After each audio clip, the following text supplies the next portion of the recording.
অনেক সময় আপনি দেখবেন যে আপনার মায়ের চেহারা ধারণ করে আপনাকে বিভ্রান্ত করার চেষ্টা করতেছে। নতুন বাচ্চা হওয়ার পরে এই বাচ্চাটাকে চুরি করে নেওয়ার জন্য শাশুড়ির আকার ধারণ করে এরপরে বাচ্চাটাকে চুরি করে নিয়ে মেরে ফেললো। রেপটাইলিয়ান্স জিনেরা এই জাতীয় কর্মকাণ্ড করে থাকে।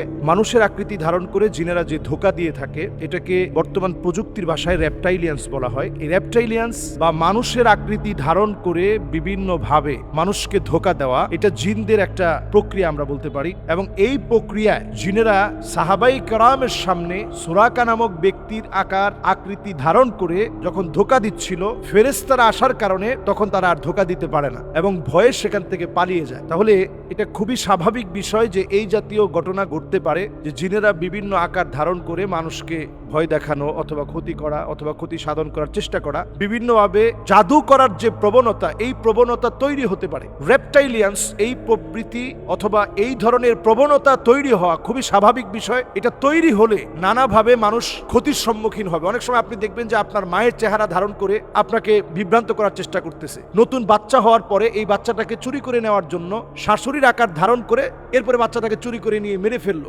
রেপটাইলিয়ান্স জিনেরা এই জাতীয় কর্মকাণ্ড করে থাকে, বিভিন্ন মানুষের আকার ধারণ করে ক্ষতি করার চেষ্টা করে। এটা থেকে বাঁচার জন্য আমাদের প্রতিনিয়ত সূরা ফালাক এবং সূরা নাস ঘরের ভিতরে সবসময় এটা পড়া উচিত। সূরা বাকারার তেলাওয়াতকে চালু রাখা দরকার।